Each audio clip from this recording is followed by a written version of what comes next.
So, Pokemon discourse is certainly something.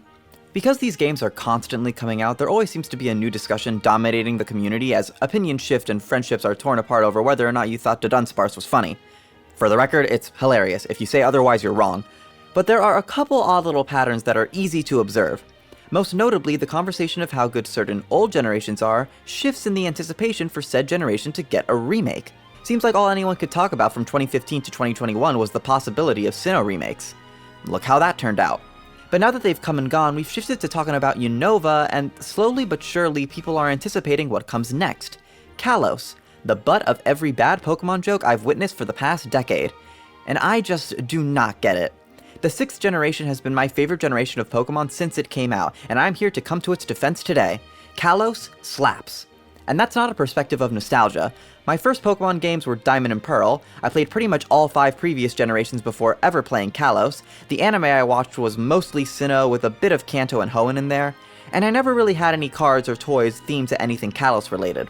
So yeah, very little nostalgia if any, and I still love it.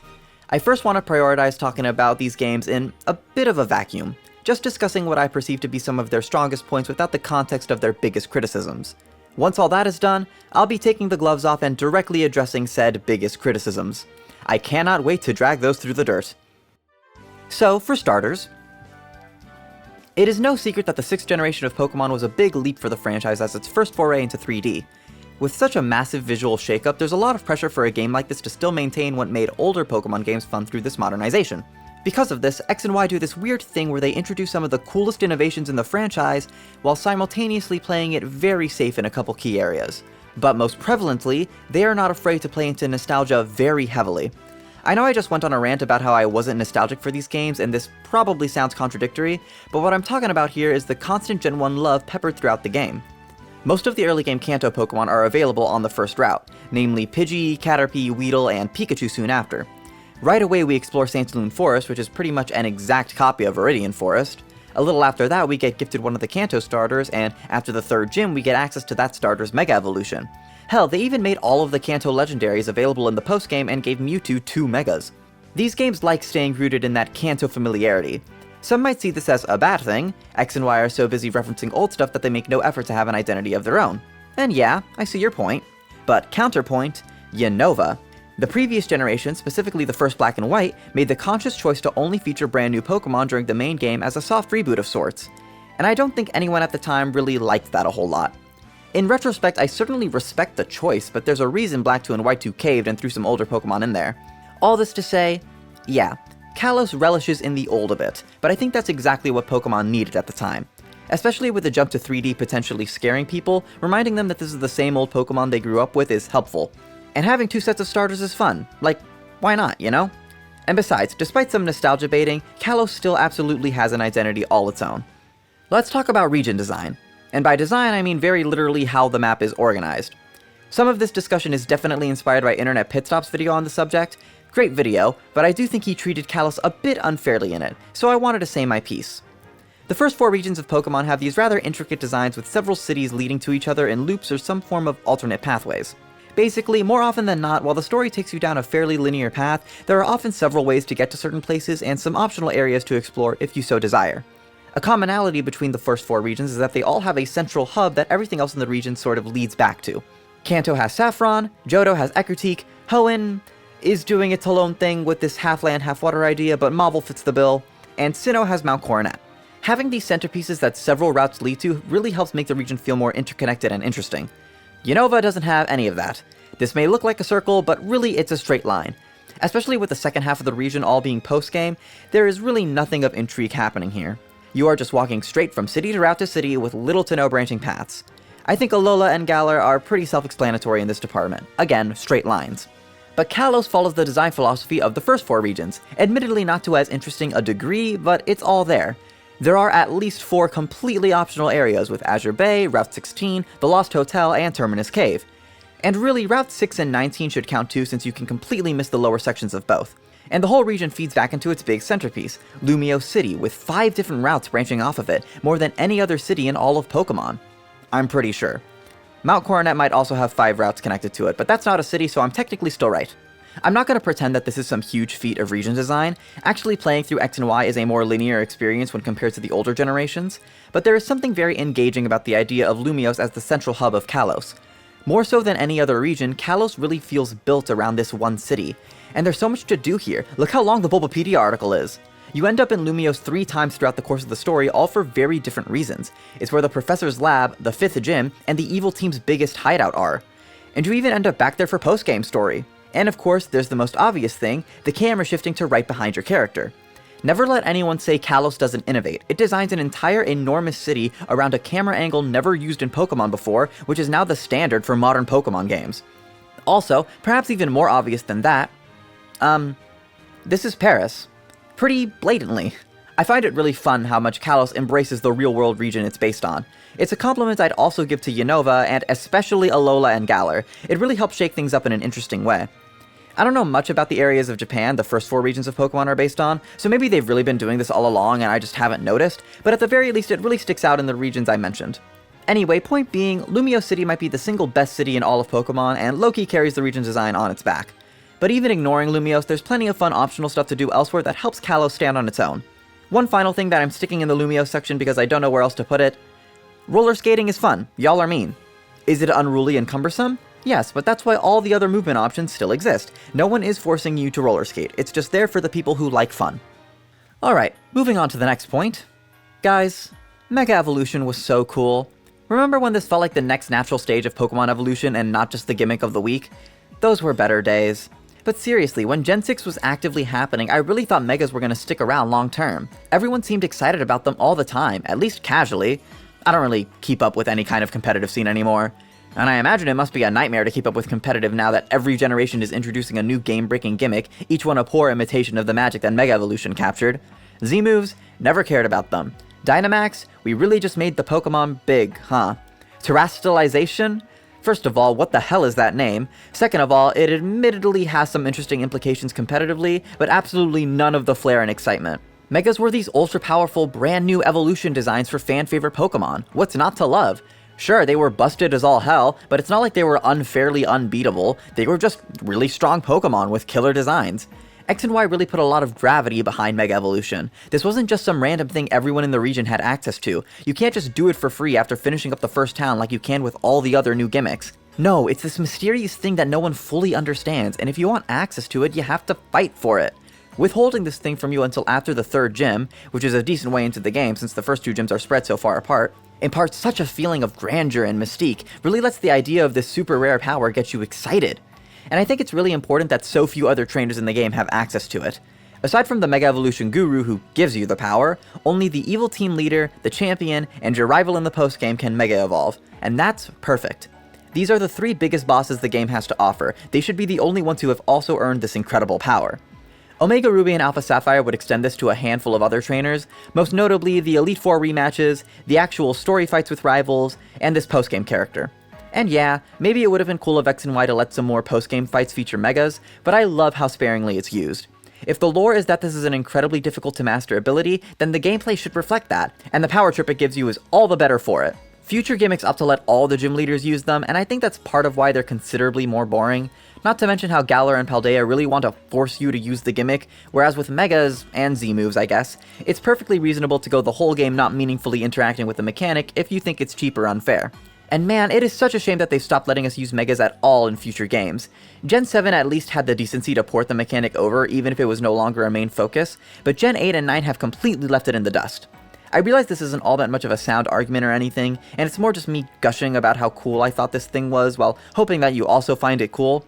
But hey, you're supposed to start essays with some of your weaker points and build to your biggest ones, right? Well, it's time to get to some of the big guns. They added a brand new type to Pokemon. What? What do you mean a brand new type? The sacred text that is the type chart had gone unchanged since Gen 2, the franchise's infancy. For over a decade, there were 17 types of Pokemon. Now all of a sudden, there's a new kid on the block. Remember up top when I was talking about how these games use nostalgia to keep the whole thing grounded during this massive shift for the series? Yeah, massive shift was not an understatement. Not just new visuals, not just a new camera angle for Lumiose, not just a new stage of evolution, but a new type to completely shake up the formula. I'm always so impressed by how naturally the fairy type fits in with everything else. Of course, its purpose was partially to counter the overpowered dragon, dark, and fighting types of Gen 5, not unlike how Dark and Steel were added in Gen 2 to counter Gen 1's overpowered psychic types, but I don't think that makes the inclusion any less cool. Not to mention how, unlike Gen 2, they actually made Pokémon of the new type that you could use if you wanted to. These are all the fully evolved Steel types in Gen 2. Here are the Dark types. These are all the Fairy types in Gen 6. Now, obviously, there were more Pokémon they could go back and change the type of this go around, but still, it was nice to actually use the new thing they introduced. And speaking personally, I really enjoy the type both aesthetically and mechanically. It's definitely in my top 5 types. As I've said in the past, I like cute things. You want to also make cute things incredibly powerful? I am all for it. That's effectively what the Fairy type is. Cute and powerful, possibly the embodiment of what's fun about Pokémon as creatures. Hell, a lot of the Kalos Pokémon designs are pretty great. That's a very subjective point, especially since the low amount of new Pokémon this gen introduced has been a point against it in the past, but I personally see a lot of quality over quantity here. Very much the inverse of what Unova did. I can think of maybe 3 Kalos designs that I in any way dislike, and even then Klefki's kinda funny. But again, that's a pretty subjective point. But you know what's not subjective? Cold, hard numbers. It's time to talk about the biggest thing that elevates Kalos for me, Pokémon diversity. Kalos has the lowest number of new Pokémon introduced, sure, but looking at the whole dex, no region is as packed with Pokémon as Kalos. You know what my least favorite thing in Pokémon is? Running through some grass and encountering the same thing 10 times in a row. Or what's worse, getting to a new route and only encountering things you've already seen before. Routes in old Pokemon games are gonna have like 3 or 4 Pokemon available tops, and they love spreading the same kind of Pokemon across the whole map. Kalos, the first route's got like 6 Pokemon. The forest right after has like 8, most of them new. The next route follows suit. It's like this for the entire game. There is always a fresh face to encounter. But I promised cold hard numbers, so let's stop being flimsy. Let's look at these dex counts. These are the total available Pokemon in every base game's regional dex from Emerald to Scarlet and Violet, only including the games with the most Pokemon for the generations with several options. X and Y crushes the 3 previous generations with a whopping 457 total Pokemon. But what's probably more impressive is how it still stays ahead of every game that came out after it by a pretty significant margin of over 50 Pokemon. And mind you, this is the generation where Game Freak first had to make all of these 3D models from scratch. But these numbers don't quite tell the whole story. After all, Gens 8 and 9 got DLC expanding their dexes past what Kalos has to offer.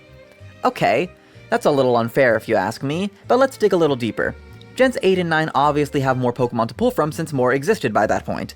So I want to ask what percentage of the national dex that existed at the time does each of these games feature?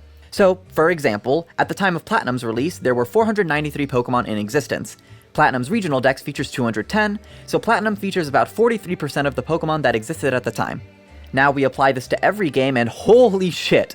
Kalos' lead against base game Sword and Shield and Scarlet and Violet is even more ridiculous. Throw in their first DLCs and Kalos still stays ahead. And finally, with both DLCs added, Gens 8 and 9 just barely squeak ahead of base game Kalos, a matter of 2 to 3%. So, for the time, Kalos features as much of the national dex that existed as Gens 8 and 9 do after 2 rounds of DLC. And X and Y didn't even get the usual third version game to further expand its dex. And if we were to throw in Megas just for true chaos, since Gens 8 and 9 sure as hell didn't have those, X and Y would probably fully surpass its modern competitors. All this to say, the variety of Pokemon available in X and Y is insane, and it makes every playthrough so much fun. I've been using the footage of my Pokemon Y mono flying run for this video, link in the description, which is something I did because I love doing monotype runs in this game because there are always so many options. In fact, you have easy access to 10 of the 18 types before the first gym, another 2 if you really want to evolve Riolu or Bunnelby before the gym, and the other 6 all before the second gym. I know Gens 8 and 9 obviously give you access to more things sooner, but it's through these enormous open worlds that just chuck everything at you all at once with no nice pacing or natural progression. But the follies of open world Pokemon are a discussion for another day. For now, the point is there has never been a Pokemon game that, on release, has matched X and Y in sheer quantity of Pokemon available, and X and Y should be highly regarded for it. Grass patches are no longer these frustrating slogs as there's always a high chance of encountering something new. Replaying the game is as fresh of an experience as you can make it with so many options at your disposal while still being digestible and interesting for both casual play and challenge runs due to the linear nature. And at this point, I don't think any future Pokemon game is going to realistically top this achievement. Yes, with DLC, Gens 8 and 9 have more Pokemon, and they're certainly fun to be had with the open world method of hunting them down, but I feel like X and Y achieved something truly masterful with this dex, and is certainly the peak of the linear Pokemon generations. Whether you prefer linear or open world is Again, a discussion for another day. Alright, I've talked about all the things I love about these games and defended their merits as best as I could. Now, as I said up top, I get to complain about all the bad faith criticism I've seen about these games. I'm not even really going to argue that the game doesn't have these well-established problems. I more so want to express why I feel like they don't matter in the slightest. This first one is the somewhat lacking post-game. After you beat the game, all there really is to do is catch a handful of legendaries, collect megastones, go to the one new city to do the battle mason, and this little looker story in Lumiose City. And of course, the usual fare of trying to complete the Pokédex and getting way too into competitive if you're into that. Wait, I actually listed a lot of things. Why is this a complaint I see all the time? I feel like the Johto games have poisoned everyone's expectations of what a Pokémon postgame is supposed to be, because no other game has ever had something as ridiculous as a whole other region to explore. It's totally fine to just have a handful of fun little side missions as the postgame. We can't always be going to Kanto. And at the end of the day, what kind of complaint is a lacking postgame? The game is done. Why are you complaining about there not being more to do after beating the game? You finished it. You can go play other things now. Not that I'd complain about there being more of a postgame, but like, it's fine if there isn't, no biggie. Side tangent, I can't believe people earnestly complain about cutting the battle frontier from Omega Ruby and Alpha Sapphire. Like, what? Did you not see the insanely cool postgame stuff that they added? Why are you complaining about these half-baked and unfun battle facilities being replaced? Alright, on to the next big complaint I always see, and this one is quite a bit more of a talking point. The story and characters. There are a lot of text boxes, a lot of shallow companions, and a whole lot of nothing when it comes to actual interesting storytelling. I will not deny any of that. But like, hasn't it always been like this? You're gonna be mashing through text boxes no matter what Pokemon game you're playing, even as far back as Gen 1.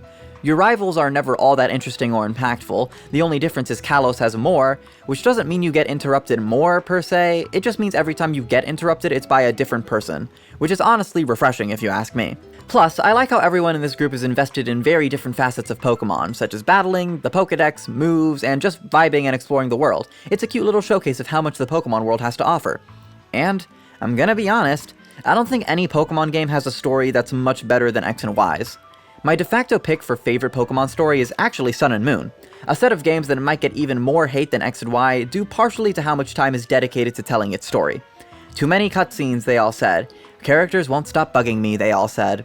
You know, there's a part of me that believes that maybe Pokemon would be better off if they just stopped with the whole story thing. I know, the Unova and Paldea fans are screaming, but I'm sorry, even those games have pretty lackluster stories to me.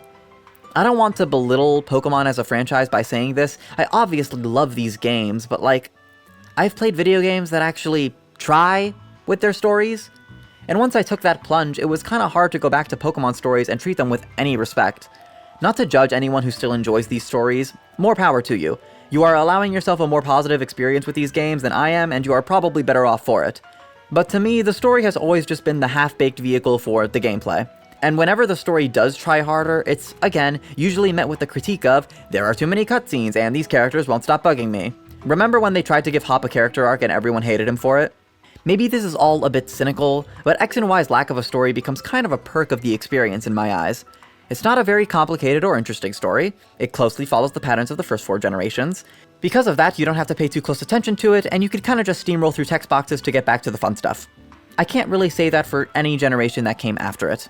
I suppose in a perfect world, Pokemon would find a way to tell a compelling story that also doesn't interrupt the flow of the game as severely as Alola and Paldea do, but I'm at the point where I would rather just forego the story entirely. So yeah, X and Y story is bad. And I guess my argument is to say, so what? And finally, the biggest of the big critiques, X and Y are too easy. Now this one just makes me mad. First of all, every Pokemon game is easy, no questions asked. Oh, but Cynthia, oh, but Ultra Necrozma, no. Maybe they're difficult by Pokemon standards, but they are the exceptions to the rule at best. I promise you, go back to any Pokemon game, new or old, and if you're not doing some kind of challenge run, you're gonna absolutely destroy the game. No exceptions. Now, X and Y do have a couple things that certainly make them a bit easier than their counterparts, I'll give you that. I view the universal experience share as a quality of life feature, but yeah, it does make things easier. Gyms only having up to 3 Pokemon is another one, yeah, certainly easier than the previous games. But let's get to the core of this complaint. Why does the difficulty of a Pokemon game matter? Hell, any game really. How is it that a franchise like Kirby can exist when people are out here complaining that their games aren't hard enough? Well, Kirby's gameplay loop is all about experimenting with different copy abilities to solve puzzles and progress through stages. This experimentation is arguably heightened by the low difficulty. After all, if the game was hard, people would probably just latch onto one really strong copy ability and never give it up.